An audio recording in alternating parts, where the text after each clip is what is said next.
Bienvenue dans cette semaine culturelle. Alors aujourd'hui est un jour férié puisqu'il s'agit du lundi de Pâques. J'en ai profité pour travailler un peu tranquillement de chez moi ce matin et ensuite là j'ai rendez-vous à la Comédie Française pour aller voir une pièce de théâtre que je n'ai jamais lue par ailleurs. Il s'agit de La Cerisée de Tchekhov et j'y vais avec un ami que vous connaissez certainement. Il s'agit de Mathis, Sagan Franco sur les réseaux. J'ai vraiment hâte de m'y rendre parce que Mathis m'a dit beaucoup de bien de la pièce, de ce texte qui est grandiose, donc je vous emmène avec moi.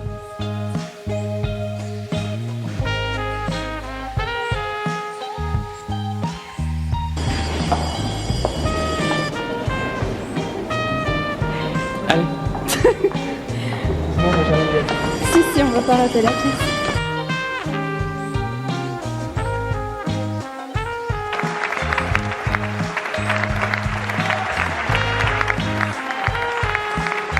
J'avais lu la pièce la semaine dernière et c'est justement pour ça que j'ai dit à Jeanne, ok, il faut absolument qu'on aille la voir. J'ai pris le billet, on est parti la voir. Ensemble. C'est vrai que c'était incroyable. Je vais acheter du coup la pièce là tout à l'heure dans la librairie. Je sais pas si la librairie est ouverte. Il faut vraiment aller voir cette pièce, je pense qu'il faut la lire et aller la voir. Ouais. Et mon personnage préféré c'était Pietà. C'est ça? Pétia. Pétia. Attends, je reconnais. Non, et je pense que mon personnage préféré c'était Pétia. Oui. Ouais, et toi c'était qui?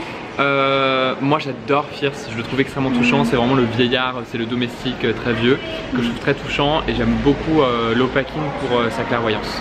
Ouais.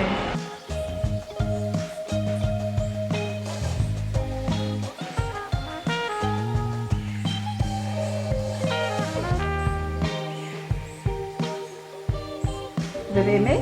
Ah oui, beaucoup.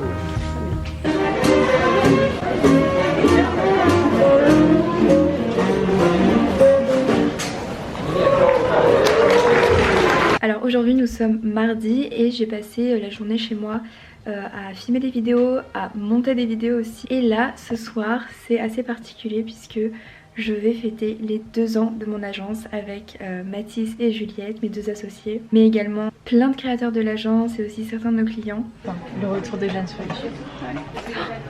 J'ai retrouvé... en fait, on va juste m'en foutre. J'ai retrouvé mes 2 acolytes, Juliette et Mathis. On est à la librairie un livre et une BD pour notre soirée. Les 2 ans d'un festival. Oui. Voilà.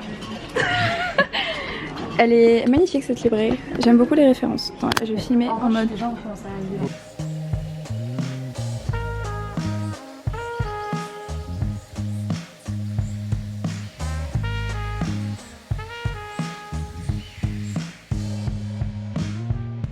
Alors aujourd'hui on est mercredi, c'est désormais la fin de journée, mais je suis restée chez moi toute la journée pour travailler, sachant qu'en plus un coup il pleuvait, un coup il y avait du soleil.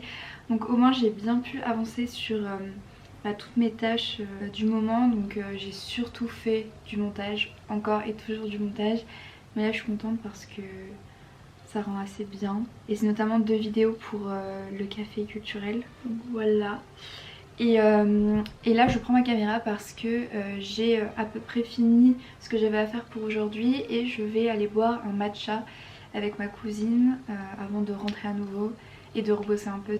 C'est ce qui me reste à finir, notamment pour le café des lettres. Je dois finir encore quelques visuels.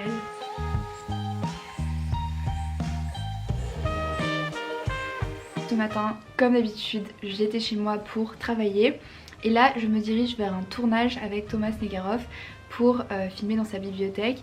Et ensuite j'ai 2 rendez-vous vers République, donc on va se poser sûrement dans des cafés. Et ensuite ce soir un événement assez spécial puisque je vais voir Léa du podcast Philomène la danse et elle a également sorti un livre qui s'intitule Philosophesse. Donc ça va être un après-midi culturel assez chargé et je vous emmène avec moi.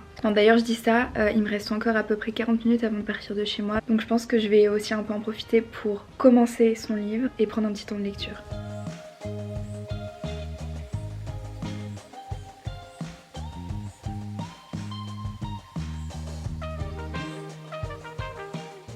Ouais. 40 secondes, 1 minute de chaque livre. D'accord. Si jamais il y a des blagues et tout ça, nous on monte. Donc il n'y a pas de souci. Ok. Il y a pas de souci. Bon, je pense que t'as plus l'habitude encore. Un peu. Mais je préfère filmer parce que quelquefois Oui. quand on est stressé, que c'est T'as un raison, nouveau t'as raison. format, les gens sont stressés des fois, ils disent mais si je rate. Ah non. Tu vas pas rater. Non, Et pas tu ça. peux te mettre proche de la bibliothèque, comme ça il y a, voilà, on voit bien les nuits. Ok.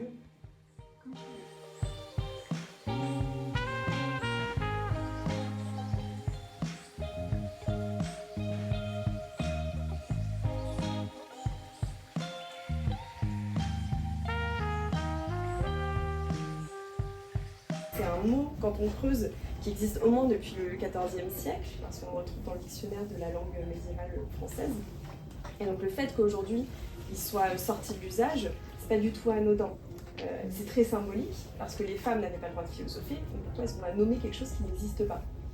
Et c'est cette réalisation-là qui a donné un peu l'impulsion aussi au livre, c'est de se dire que en fait, le sexisme dans la langue française, il ne relève pas de la langue en elle-même, il relève de toutes les actions qui ont été menées sur la langue française depuis le XIIe siècle par des intellectuels, des institutions qui s'opposaient à l'égalité des sexes. Je sors de la douche, d'où mes cheveux un peu mouillés. Et c'est surtout que je ne voulais pas avoir les cheveux gras pour faire honneur à la fondation Louis Vuitton parce que je m'y rends cet après-midi. Donc j'ai vraiment hâte de découvrir cette exposition que j'ai déjà l'impression d'avoir vue quasiment avec toutes les vidéos qui circulent sur les réseaux. J'ai hâte de pouvoir découvrir ça de mes propres yeux. Et ensuite je vais à une avant-première ciné avec Matisse à nouveau.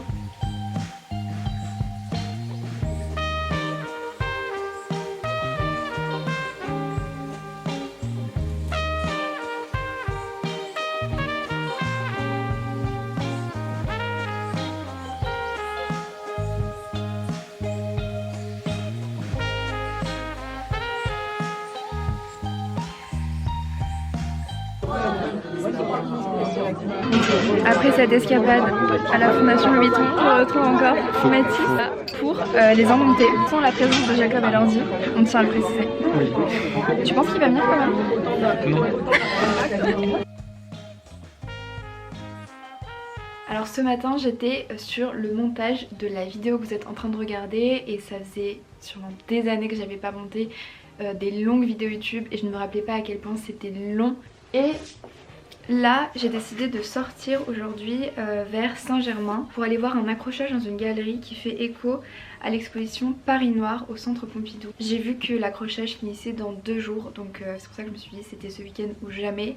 Et c'est un artiste tout particulier puisqu'il s'agit de Roland Dorcelli, donc qui était dans l'exposition au centre Pompidou, que je vous recommande à 1000%.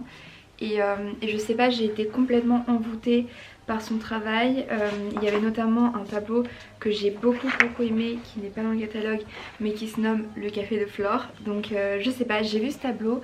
Bon, je connaissais évidemment pas l'artiste parce que là, il y a vraiment des centaines d'artistes dans cette exposition. C'est exceptionnel.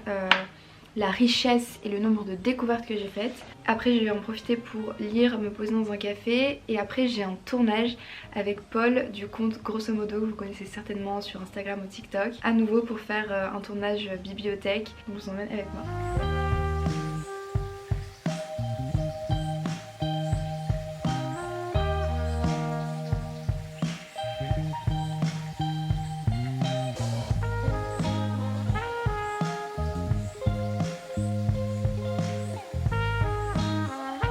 Ouais, exactement. Parfait.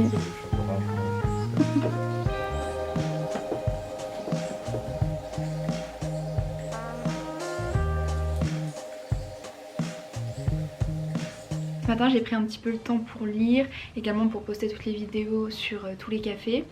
Et là il est 14 h et je vais me rendre à la BNF François Mitterrand pour l'exposition Apocalypse. Parce que la BNF m'a invitée avec ce joli billet.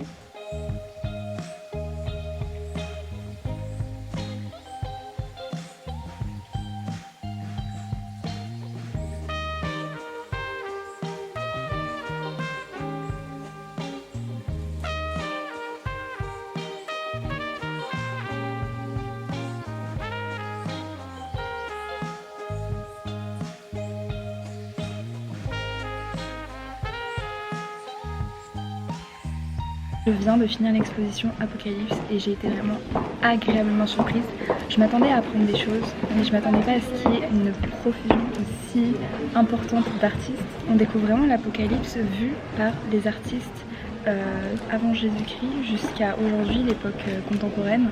Et c'était vraiment impressionnant de découvrir et de redécouvrir les lithographies de Dürer, des manuscrits de Victor Hugo, Rimbaud, d'Antonin Artaud. Il y a aussi les œuvres de Gustave Moreau, de Kandinsky, de Otto Dix et aussi une femme artiste que j'apprécie beaucoup, Unica Zurn, qui est dans l'exposition. C'est un plaisir de pouvoir contempler son œuvre. Et il y a aussi des références à elle dans la librairie qui est juste là. Donc je vous invite vraiment à aller voir cette expo, elle est exceptionnelle.